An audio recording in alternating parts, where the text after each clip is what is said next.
You're tuned into the Fresh Ice Hockey Podcast, brought to you by Zeno Pucks.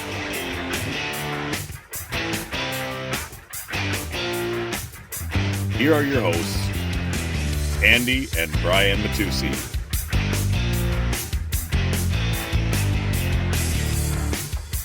Welcome back to the Fresh Ice Hockey Podcast presented by Zeno Pucks. Brian and Andy with you here on this lovely Sunday morning, February 16th. We got some Four Nations stuff to talk about today, and all of it's exciting. This tournament thus far has been everything we hoped for and then some, and culminated all, or at least to this point, in a great game between Canada and the U.S. last night. Andrew, how are you doing? And how are you feeling about this tournament so far? I'm overjoyed, man. This is exactly what I had hoped it would be, and then some, honestly. You and I were talking when we were watching USA Canada last night, and this is just some of the best hockey that you could ask for. I mean, Yeah.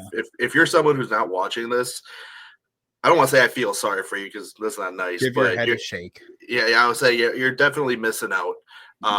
That being said, I think, okay, looks like Connor Hellebyuck just swallowed Brian. Okay. Yeah, sorry. I gotta say, you'll see if you see any of our clips on TikTok that I got the brick wall background for Connor Hellebyuck. Yeah. But it's been some of the best hockey you could ask for. I've enjoyed every second of this tournament, and it's going almost exactly how I thought it would. So I'm pretty excited about this, and I'm excited to talk about it because you and I had a good time watching last night. So, all right, well, let's jump right into it. First of all, let's backtrack a little and cover the games that happened earlier in the week. So the tournament opens with an outstanding overtime game between Canada and Sweden. Obviously, Canada, bails themselves out. Mitch Marner with the overtime winner in that one, but that was a great back and forth game, which it didn't seem like it was going to be that way from the start because Canada gets that early power play. They score, I think, 56 seconds into the game, and they're flying, and it just seems like Sweden's not going to have a chance. But after the early goings, it kind of leveled off. Obviously, Sweden get a shot off the first 15 minutes of the game or something, but after that, all the way through the second, then through the third, and into overtime, they played a very balanced game. I didn't think they gave up too many crazy chances. I thought Philip Gustafsson could have been a little bit better. But, you can say the same for Canada, that Jordan Binnington wasn't great. He let a couple of bad ones squeak by him. So overall, though, that was a great start to the tournament. I really liked that game, and I think that kind of propelled this whole thing into being a good tournament to this point. I agree with you. And a big thing that I think kind of set the tone for the entirety of the tournament this far was Canada getting that first goal against Sweden. I think being that it was being held in Montreal, I think you need to get that goal when you're the home team like that. I think that set the tone for the entirety of the tournament. I honestly was not expecting that to be a game that went into overtime. If I'm being completely honest, I thought Canada was going to run right over Sweden, and that's not a knock on Sweden. I'm just given how absolutely stacked Canada is. I didn't think Sweden had a chance going into this, and they proved me wrong. They actually looked pretty good out there, and they carried Canada into overtime. So, still a lot to be proud of in that game if you're Sweden. But again, you're up against a Canadian team that is just – it is what it is. The Canadians are born to play hockey, and that's just the way it is. Yeah, it was a good effort from Sweden. I liked, and obviously being a Wild fan, I liked that Eriksson, Ek, and Brodin picked up goals for Sweden. I thought they were good. And again, I thought Philip Gustafsson had some really good saves for them, but there was a couple I think he wanted back. I think the Stone goal was probably the one where I'm like, he never stood a chance because the puck was off Stone's stick so fast. I don't think he ever had a chance. But I just, in general, though, I don't want to dwell on any one specific thing because, again, the game was so high octane. There was a few end-to-end action moments. The overtime was, I think, kind of shows why we need to have 10-minute overtimes in the NHL. But the overtime was pretty intense, especially the last 2.5, 3 minutes of it. It really felt like anybody could have won that. Then we roll into the game on Thursday, the U.S. and Finland. Finland gets out to an early lead, and then the U.S. just stomps them the rest of the way. It wasn't even close. I didn't like how Saros looked for Finland. I thought he let a lot of bad goals by. But as much as you can sit there and say that, again, we talked about how thinned out Finland was on defense, and that, again, the U.S. should be the favorite to win this tournament if you don't think it's Canada, and they go out there and show that they have the firepower to to fill in the net, and they did. They played a great game. They should have won that game by that much. I think the skill is there for them. There's no reason that they shouldn't have won by that much. So great game for them. The Tkachuk brothers both pitching in a couple goals. Matt Boldy with the great tip-in goal. And I think who's the other goal scorer? I think Jake Gensel was the other one. Mm-hmm. So just a great all-out attack. Hellebyuck in that game, after letting in a really soft goal early on, was lights out the rest of the way. And I just liked how he looked, start to finish. Again, other than that one goal, I think, he proved why he is the guy that Team USA needs to go with. And he also proved that Team USA clearly has the best goaltending available. I 100% agree with you on that, especially because this guy's coming in and he's in the NHL season. He's having what's probably he's going to win the Vezina. Yeah, he's going to have. He's like 34-7 this year or something stupid. And the good thing for us is he's playing just like that in this tournament. So Connor Hellebyuck is exactly what we need. And I did say this on our last episode that I thought, especially between US and Canada, it's especially going to come down to goaltending. And I think that's the one edge that the US has on everybody else is Connor Hellebyuck. I think if you're Finland, this is just my opinion. I'm not starting Jussi Saros. And again, not to dig at him. Well, they already started Lankinen yesterday. Yeah, but I just didn't like that they had Saros start that first game. That was my thing. I wouldn't have started him. I personally believe, one, Lankinen is a better goalie, obviously, but two, I also think UPL should have got that start. Maybe I have a little bit of bias, but I'm with you in the fact that I don't think Saros should have got the nod. I like that they still gave him the chance based on his career history, but this season particularly, he hasn't had a great year. Nashville's had a really bad year. I think Lankinen was the guy to go with. I think UPL is not ready to be on the international stage. That's my own personal belief. Lankinen has had a great season in Vancouver, and I think he is the guy that they should have been going with from the start. But I'm with you that Saros maybe shouldn't have been the guy to get the start, although I can appreciate Team Finland, again, giving the guy with a good track record at least one chance to do it.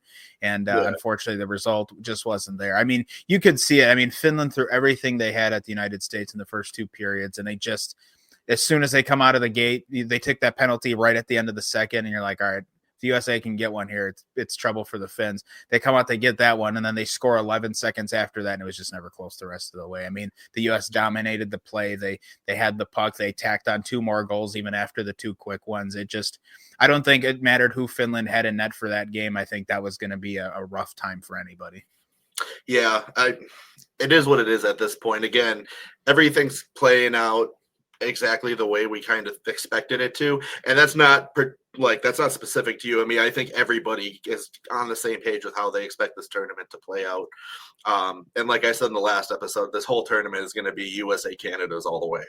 By the way, Connor Hellebyuck, I mentioned his record: 34-7-2, 207 goals against average, and a 925 save percentage, plus 6 shutouts. So I would say he's having a great year. Nauseatingly good. I mean, he's a shoe-in for the Vezina. And 34-9 is nuts. I also think even if he shits the bed the rest of the season, I still think he gets the Vezina. I don't see a world where he doesn't at this point.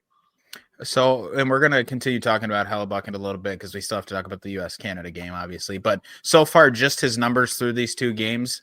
Save percentage, the first game was .952, 20 stops on 21 shots against. And against Canada yesterday, a .962 save percentage, 25 stops on 26 shots against. So just an unreal look for him so far. But before we get to Connor Hellebyuck in the United States, I didn't have a chance to watch the Sweden and Finland game yesterday, and I'm mad I didn't because just based on the highlights, it was a hell of a game. Obviously, Granlund picks up the OT winner for Finland and puts it in a spot now where Finland, all they have to do is win against Canada tomorrow, which is much easier said than done, but a win in any fashion puts them into the finals against the United States, who, again, the U.S. with the win against Canada last night advances to the championship. But now it seems like Sweden is the only team that needs help to make it to the final now. It's, they need to win in regulation against the U.S., and they need the Canada and Finland game to go to overtime. Yeah, and I wasn't expecting Sweden to come into this tournament and go 0-2. That's not. I thought they were for sure going to at least get a win in there at some point, but Yeah, I don't know. We'll see. I liked Patrick Laine's comment after the Sweden-Finland game too, that Finland is now the big brother. I thought that was not an arrogant statement, but I think that was kind of an unwarranted statement. I think Sweden's still a much better team that just happened to not get the win that game. And again, it's hard to argue with the results, but I think for a guy like Laine to make that comment's a little silly. I know he's had a little bit of a resurgence in Montreal, but coming into the break, he's not been very good, and he's been a non-factor for Finland in this tournament, or so it seems. So I don't know. I thought that was kind of a weird remark for him to make, but nonetheless, Sweden and Finland would put up a great game. I'm really mad I wasn't able to watch it, but such is life. The game you and I watched together last night, however, was significantly different. That might have been, without exaggerating, the greatest game of hockey I've watched in my entire life, start to finish. U.S.-Canada in Montreal, with everything going on outside of the game right now between the U.S. and Canada, plus the fact that on the ice it's U.S. versus Canada, there's just so much leading into this game. You felt the intensity from the start. Just watching the players, everybody had this locked-in look on their face.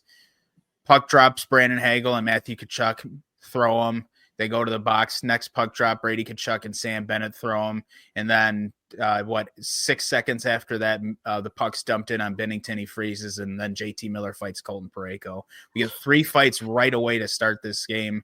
And then Canada obviously gets out to the early 1-0 lead. And the volume in that building was crazy after that first goal for McDavid. I didn't like McAvoy on the back check. When I called him a bum, actually, when the puck went in. Yes, you did. I didn't like the fact that he couldn't make up his mind on that when he was standing at his own blue line halfway between McDavid and I forgot who was on McDavid's wing there, skating up the ice. But McAvoy took too long to make a decision. He gets caught behind the fastest skater in the league, and Hellebyuck. I wasn't crazy about how that goal went in, but it was McDavid, and he roofed a backhander, so I can't really argue with that. But the volume in that building was crazy. I was just like, oh my God, this could get ugly fast. Yeah, it was extremely loud before the game even started. That's not, when you're the away team and you're going into an arena like that, that's not what you want to see or hear specifically. But it definitely boosted Canada to that early lead. But then things just kind of died off after that. Once the USA answered back, it was pretty much radio silence in there from there on out. After that first USA goal, the rest of the game was all USA. As far as the fights go, you could see, and you and I talked so much about this last night, but you could see in that Matthew Tkachuk, Brandon Hagel fight, that was hatred. That was pure. That was personal, and you could see it on their face. You could see it in their eyes. The way that was pure hatred. And you got to remember, these guys play for 2 teams in the NHL that are rivals anyway. So yeah, Tampa and Florida, that's a great rivalry. Yeah. And Hagel, I mentioned this to you last night too. Hagel is one of the biggest shit talkers in the league, which is crazy for a guy that hasn't won jack shit in the league. But that's a different story. But you could see it all over both of their faces. They're both red in the face, fucking screaming at each other, and they're just throwing bombs. And the Brady Tkachuk and Sam Bennett fight was pretty crazy too. Again, technically, divisional rivals. Sam Bennett I actually thought was going to win that fight, and Brady just mollywopped him. So that was a great win there. And then JT Miller gets in a little over his head against Colton Parayko. I appreciate the effort, but first of all, he started that fight and couldn't really finish it. He was just a little overmatched against Parayko. But again, I like the aggression. I like the, trying to get under their skin and send a message. We're not scared of you guys. So I do like that. Again, I mentioned the first goal. I wasn't crazy about how it went in, just how the play unfolded, the fact that McDavid, they didn't really defend him hard. And I just wasn't crazy. I will mention that Noah Hanifin had a great game last night for the U.S. I mentioned McAvoy couldn't defend McDavid on that goal. Noah Hanifin had Connor McDavid locked down the entire night last night. He had maybe 1 or 2 chances after that goal where I thought they had a chance to score. But other than that, Noah Hanifin was like a jacket on Connor McDavid. He was just wrapped around him the whole night, would not let him get away. He used his great skating to make sure he kept the zones locked out. They mentioned on the broadcast too that he was just like a leech. Like he was not letting McDavid get away. So great game from Noah Hanifin. I like that.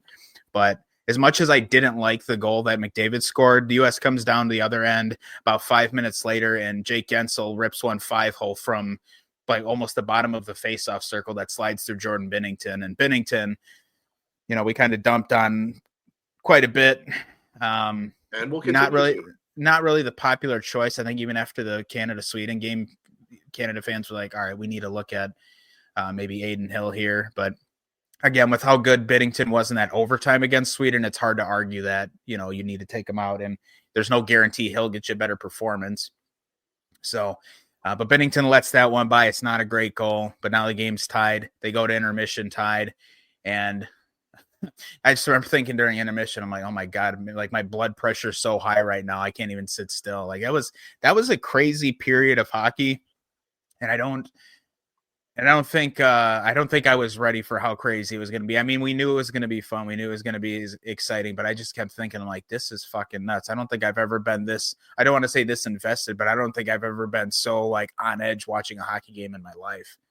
Well, and you remember, if you recall, I said I didn't feel this invested in the Stanley Cup final last year, and my team not only was in it, but they won it.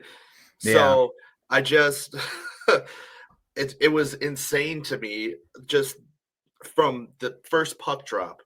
That game was absolute insanity. And I think if you're someone who attended that game, regardless of who you were rooting for and regardless of the outcome, I think to say that you got your money's worth would be an understatement. Yeah. I can't even imagine. It had to be absolutely deafening in that arena. I will say it was a pretty fair fight too, all things considered.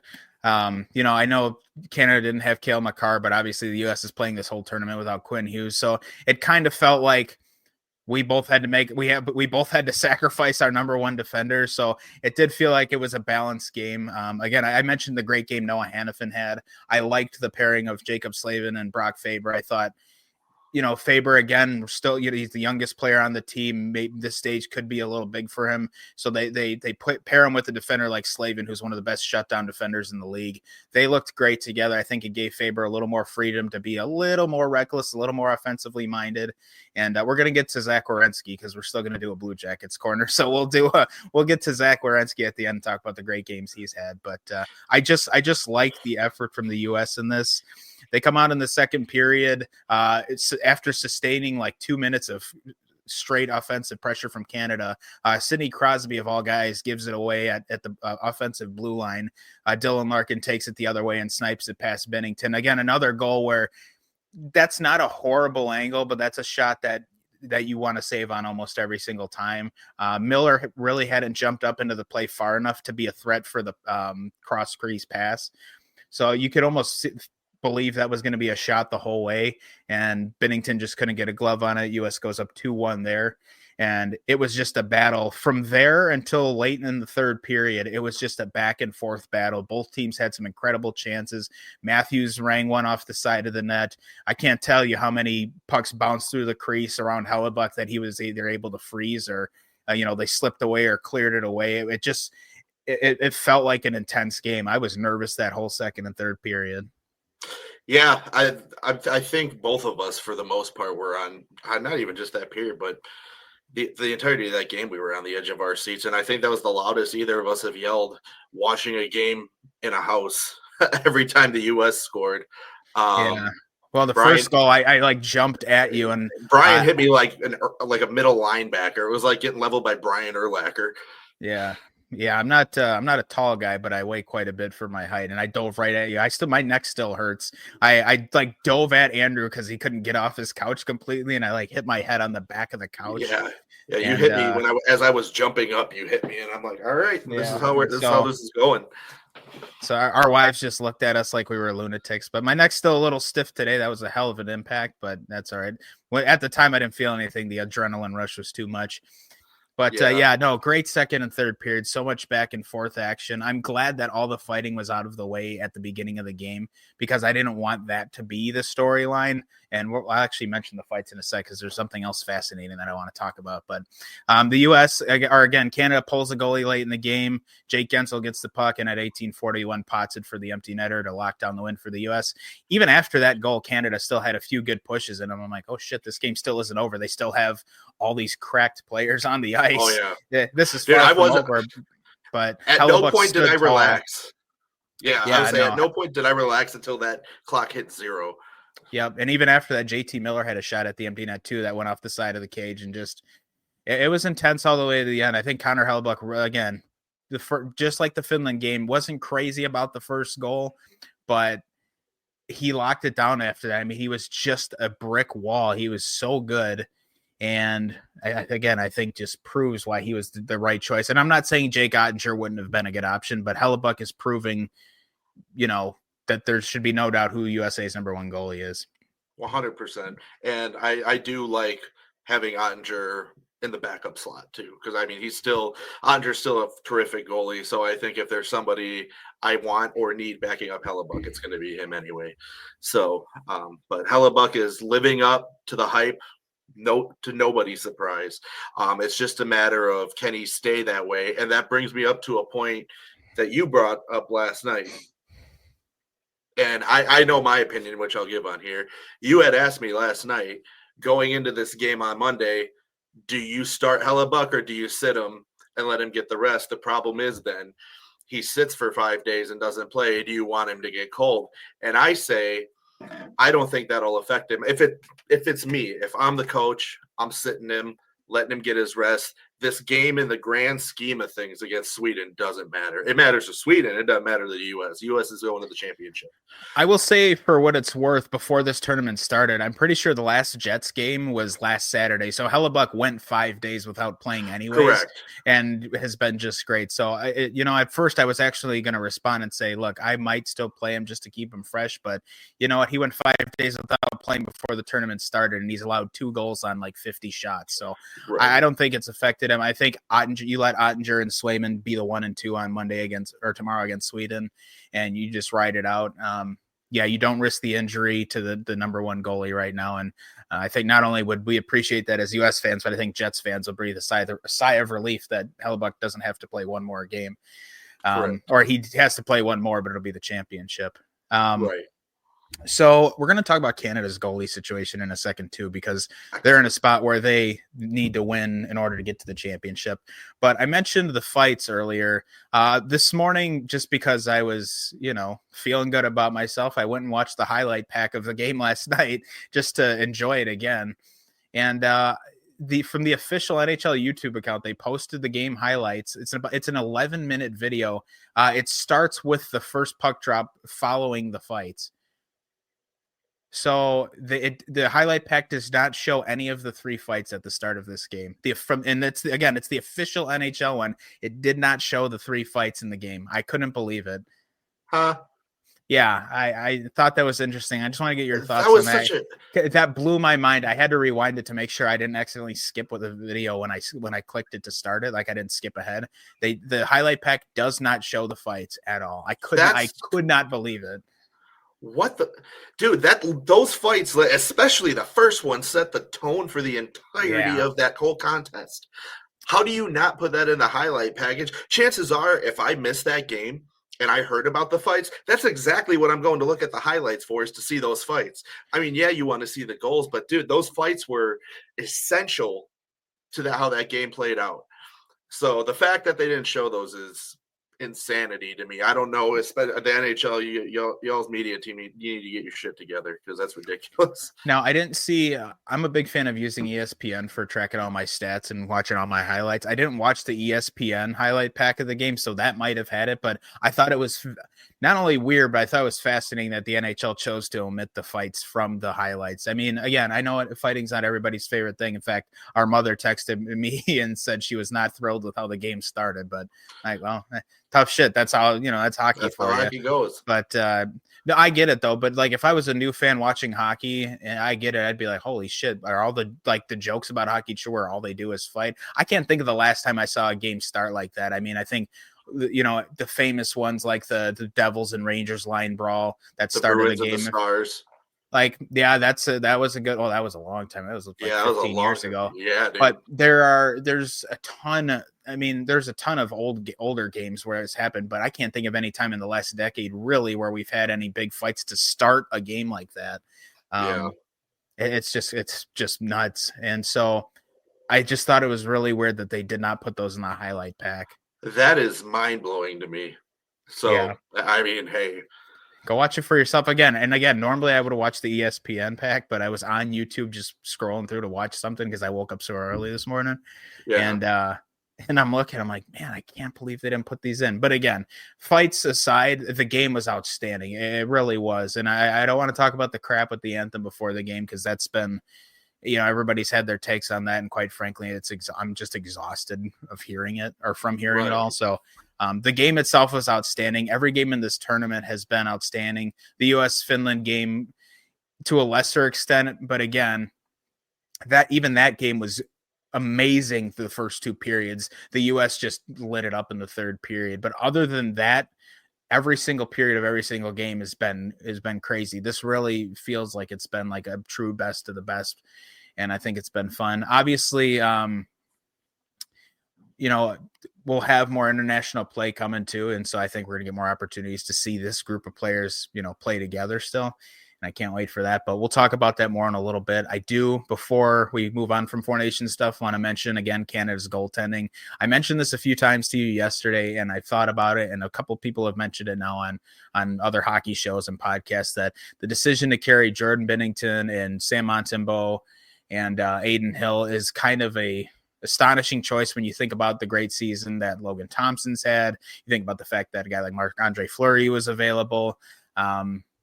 I think Flower would have been a good number 3 option just for the vibes, even if he doesn't play because it's Marc-Andre Fleury. But with the season Logan Thompson's had, it's just astounding to me that he is not one of the goalies here. And again, I know Aiden Hill's a Stanley Cup champion and Jordan Binnington's a Stanley Cup champion, but technically so is Logan Thompson, and Logan Thompson's having an outstanding year. I'm going to pull up his numbers real quick. He might actually have the best save percentage in the league because when I was looking at Hellebuck's numbers, it said his save percentage was second best. And Logan Thompson's a 921, so third best. Logan Thompson has 2 regulation losses this season. He's 24-2-5, and that guy didn't get the nod over Jordan Binnington. That's crazy to me.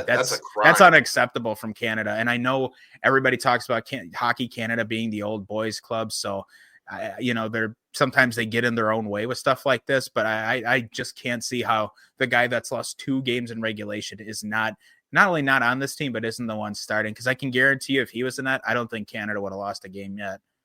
I wholeheartedly agree with you. I mean, they almost lose to Sweden and then they get beat by USA. I just don't see.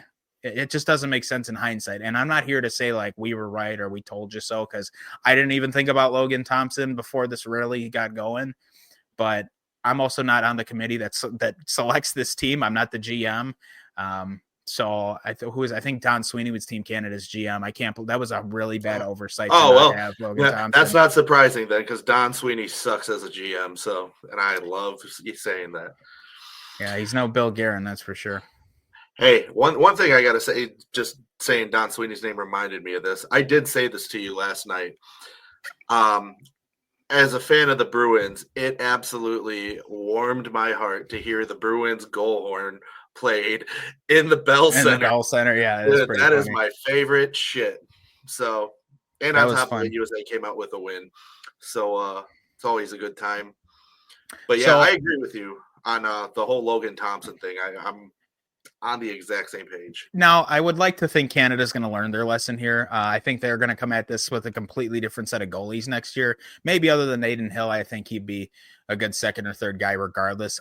Binnington's clearly not the option. I don't think Montembeault will ever get there. I know he had a really good start to the year, but he's kind of tailed off a little. I think they're going to learn their lesson here and come back much stronger for the Olympics next year. But I just think they really kind of shot themselves in the foot with this one. They had a really good chance to.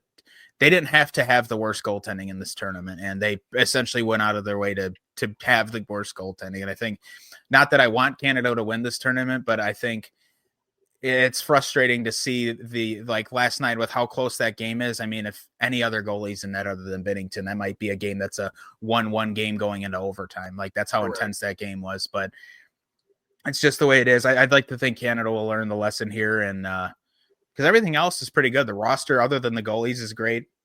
The coaching's good. I mean, John Cooper always puts on a master class. So, and I want to credit Mike Sullivan too. He's got Team USA playing well. I love the fact that even though John Tortorella is just an assistant coach on Team USA, that he's still barking at the refs, which is my favorite thing. You can take Torts out of Philly, but you can't take the Philly out of Torts. Yes, and sir. so he was barking last night, and it was just a lot of fun. There were so many things to like about the game. Obviously, we're happy that the United States won, but there's just so much to like about that game and this tournament as a whole. I could probably go on for another hour about it, but in the interest of time, unless you have any further thoughts, we'll just mention real quick that Sweden USA Monday.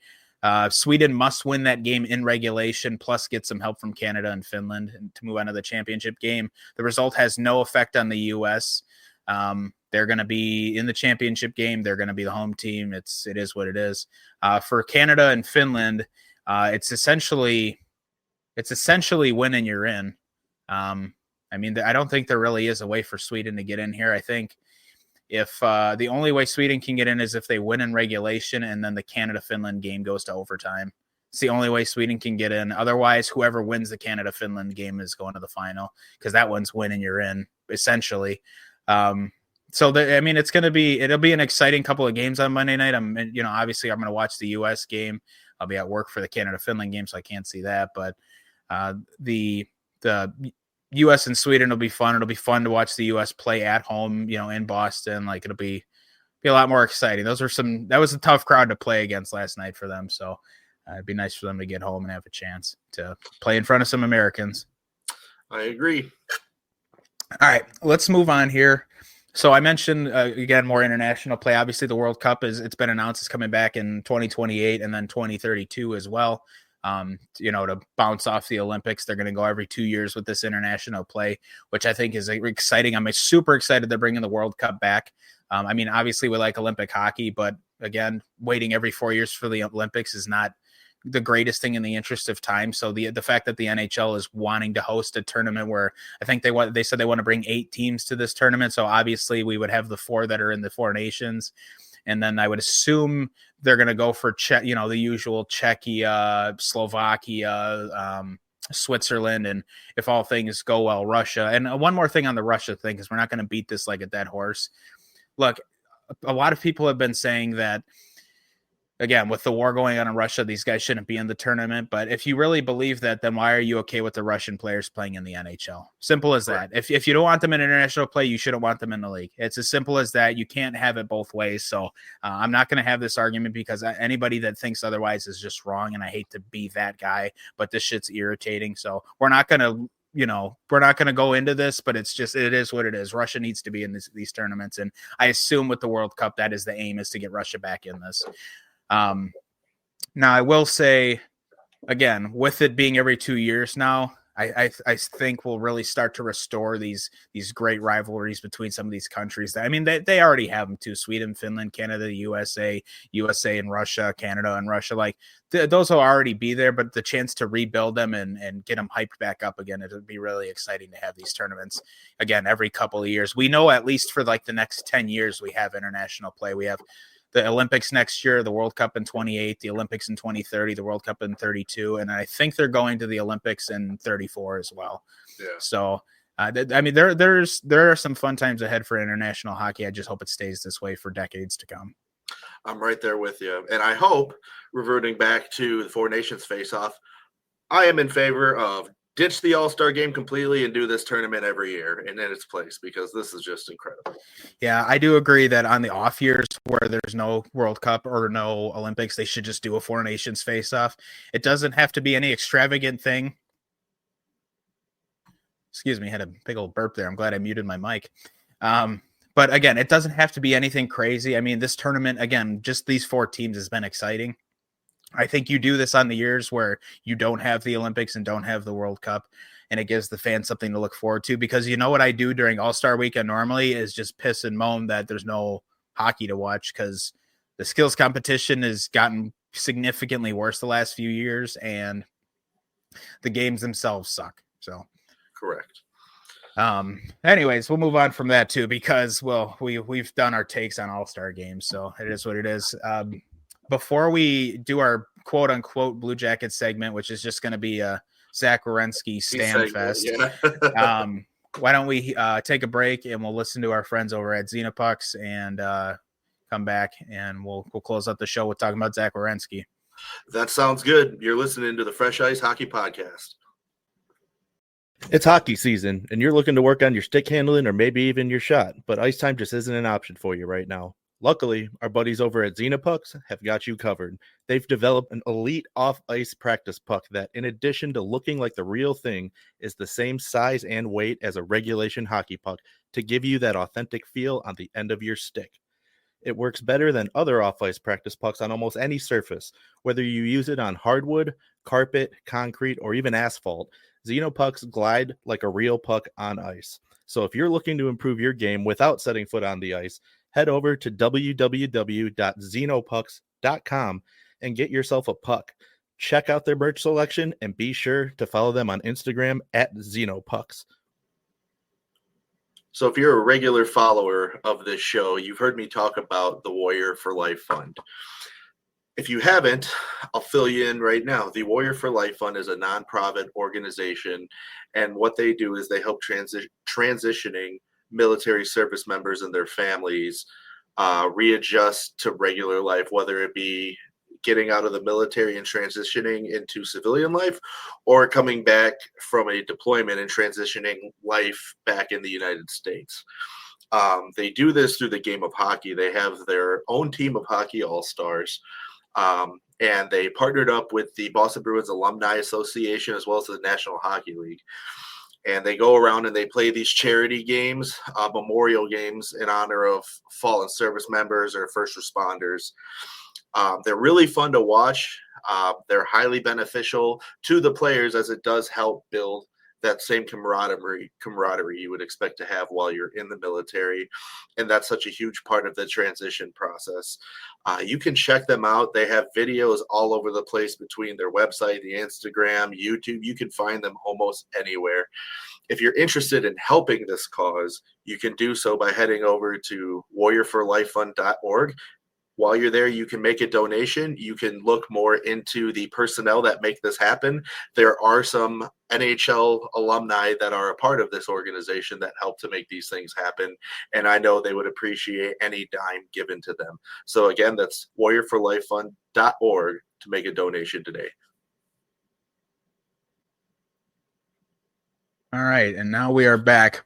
Real quick before we get to the Blue Jackets segment, I think we would be remiss if we did not wish good friend of the show, Mark Mowers, a very happy birthday. Yes, sir. Happy birthday, buddy. I texted him a little while back. We're going to try and get him back on the show before too long here. I actually wanted to have him on during the Four Nations break, but real life keeps us all busy, so it didn't work out for us to get him on here. But we're going to try and get him back on here soon. We do want to talk to him. So hopefully before too long we can do that. But again, it is his birthday, so Mark, happy birthday. We hope to get you back on here soon. Yes. Now, let's close out the show with our quote-unquote Blue Jackets segment, which, again, is just going to be a Zach Werenski worship session. Werenski, 3 assists in the game against Finland, picked up a helper last night on the first Gensel goal against Canada. Yeah, I want to say it was on the first goal. It was Gensel assisted by Eichel and Werenski. So Z's got 4 points through 2 games. They're all assists. But I mentioned the great play of Noah Hannafin. I mentioned how much I like the pairing of Slavin and Brock Faber. Werenski and Adam Fox have been great too. You know a defender's having a great night when you never even hear their name or you don't have to think about what they're doing, because that means they're not doing anything wrong. Every time Werenski and Adam Fox got the puck, they got it, they chipped it out of the zone or passed it up the ice to start a play. They're both so responsible. It's unreal how good they've been. You don't even notice them out there. They get the puck and it's off their stick and it's up the ice. They're not trying to do anything fancy. They're just trying to go out there and play hockey, and that's what I've liked a lot. I mentioned that Brock Faber is a little more offensively minded. He's still young, so he's a little more of a wild card. But you have guys like Slavin and Hannafin just shutting it down. And this pairing of Werenski and Fox has just been incredible. They both skate very well. And so it's been nice. It really has been nice. But Werenski is, again, showing why he should be a slam dunk for the Norris. He's just so good. He's so efficient with the puck. Again, he's not sloppy. He's usually never the guilty party for a goal against. I just don't know what it is with him. He's just so effective, and it's so fascinating to watch him. Yeah, and again, the fact that we're talking about a defenseman who's playing at this caliber is just absolute insanity to me. And for him to be such a massive, essential part of this USA team. And, I'm not trying to avoid talking about Adam Fox, but we're here to talk about Zach Werenski. You all right? Yeah, I'm good. Okay. You look like you just saw a ghost.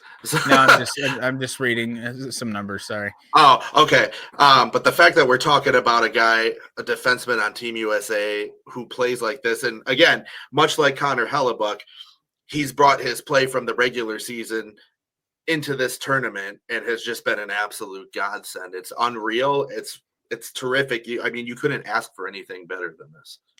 Well, and truthfully, and again, I mentioned I mentioned I didn't like McAvoy's play or just the play he made on the McDavid goal, but really he hasn't been horrible either. I thought he's been very effective out there.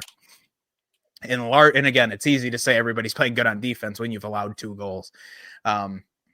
There's been plenty of moments where they weren't perfect, but again, that's what you have a world-class goalie like Connor Hellebyuck for. But you don't really have to worry about that. Again, when with Werenski on the ice, he's chipping the puck out of the zone every time. He's so effective. It's almost sickening.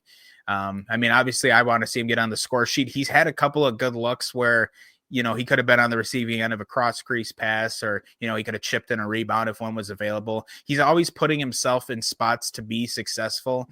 And when he's not able to contribute offensively, as far as scoring the goals, he's either setting them up or making the breakout pass out of the zone to get the offense going. And it's so great to watch a guy that is able to do so much without having to exert himself. Like a great example, Makar goes out there every shift and he's unbelievable. He skates well, he passes well, he shoots well, but every time he gets the puck, he's galloping, and it's always high effort from him. And this isn't by the way, this is not a dig on Cale Makar because he's the best defender in the league, but I'm just so fascinated because Werenski makes it look so effortless. Like Makar does it too, and he makes it look easy, but he's hustling every time. He goes back to the bench, his face is beat red. He was just skating 40 miles an hour for a minute and a half straight, where Werenski takes like 3 strides and he's halfway up the ice. It's just weird.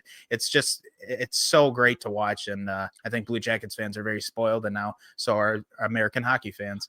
Yeah, no, like I said, he's been great, and I love that he's on our side. And speaking of Cale Makar, I think it highly benefited the U.S. last night that he was out. Yeah. I'm not saying I wish that upon him. I'm just saying it was very beneficial to the U.S. Well, and again, had he been healthy and Canada stomped the U.S. or even won the game 3-1 like the U.S. did, you could have said the same thing while Canada benefited from Quinn Hughes not playing, because Quinn Hughes is just Cale Makar light.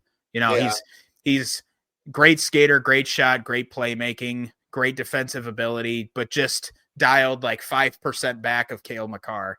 So that's valid. Again, that's why I thought it was a fair fight last night. We were both missing our number 1 defenders. Now you could argue it's not a fair fight because Canada's goaltending is so bad, but can't really help that when they choose to not bring good goalies. So yeah. Now I got to ask you, those of you who aren't watching like clips on TikTok won't see this, but Andrew has been like trying not to giggle the last minute and a half, and I can't figure out if I have something on my face or what. No, dude, I'm being 100% honest, man. It's the fucking brick wall background. It's just been really? killing me. Yeah, dude, this whole episode I know the purpose behind it, but it just, you always have our logo behind you for the show, and just you put this fucking brick wall behind you just to pay tribute to Connor Hellebyuck. Yeah, I gotta have Hellebyuck behind me to protect me. Nothing's getting by him. So yeah. But yeah, no, it's been great. We could sit here and pump Zach Werenski's tires all day too. But ultimately, I just wanted to give him the shout out he deserved, because again, all of Team USA's defense has been really good, I think, for the most part. Again, obviously being a big Wild fan, I'm glad to see Brock Faber. The moment's not too big for him. He's made a few plays where I kind of question what he was doing, but largely he's been very effective. And again, he had that great shot set up for Matt Boldy's tip and goal against Finland. So he's contributing, and a lot of the guys on this team are contributing. Even the ones that aren't showing up on the score sheet are, it's everybody's buying into the defensive effort this team needs to have, which I think you can tell where John Tortorella's influences lie within this group because of how well everybody's pitching in on the back end. Even seeing guys like Matthews who aren't cheating up the ice to try and score, which is good because Matthews hasn't scored. So I'm glad he's contributing some. Well, yeah, it's a game that matters. Of course, Matthews isn't going to score. But ultimately, everybody's bought in here. When we play Canada, it does feel like this group is always going to be the underdogs, even when we have a better team on paper, so to speak. And so I'm glad to see them come out with the win. I'm glad everybody's playing well. There really hasn't been anybody where I'm like, this guy sucks, get him off the ice. Yeah, I have yet to see that at all. For me, I just keep seeing Jake Gensel and thinking, I'm like, I don't like how he looks with like playing with Matthews, but he keeps scoring. So it's hard to argue. I don't know what it is that I'm not liking, but he keeps scoring. So I'm just going to keep my mouth shut. Hey, if it ain't broke, don't fix it. That's how I look at it. Everything is jiving right now. Maybe that's not the word I wanted to use. Thriving. I was going to say, no. Yeah. Driving, whatever. It's all systems go. Everybody's playing good. The forwards look great. The defense looks great. The special teams, by the way, the penalty kill with an absolute masterclass against Canada. There were some scary moments, but again, nobody was caught out of position. They shut down all the cross crease plays. They really, really did a great job in front of Hellebyuck. And again, he was there to shut down anything that they couldn't. So just a great job. I mean, there was nothing to not like about these two games that the United States has played. Let's hope they finish it up with a good one against Sweden and then a good one in the championship. Go ahead. I got nothing else to say. All right. Well, I think if you don't have anything else to say, I just want to say again, we'll come back next weekend. We'll have obviously the remaining results from this tournament. Plus, we'll have Saturday night, the NHL returns to league action. And so we'll have, a hockey night, some hockey night in Canada broadcasts to talk about. And a whole dish of games from around the league this coming Saturday. But obviously we'll have the remaining results of Four Nations on the next show. So we hope you all tune in for that one. And we thank you as well for tuning into this one. And thanks to our friends over at Xenopucks for sponsoring our show. And so. and do not forget to follow us on social media. You can find us on Facebook and Instagram at Fresh Ice Hockey Podcast. We are also now on TikTok. You can find us under the handle at Fresh Ice Pod. Actually, let me verify that real quick. I might be wrong. It's Fresh Ice Pod. I was like, shit. Okay. I was like, did I do Fresh Ice Pod or Fresh Ice Hockey Pod? Yeah, no, we're good. So make sure you check us out on social media. Again, head over to xenopucks.com. See what they got going on over there, as well as warriorforlifefund.org. With that being said, I think that's all I've got. So at least from me, y'all take care and be good, and we'll see you next week. That's everybody again. Thanks for tuning in, and won't you fly high, free bird.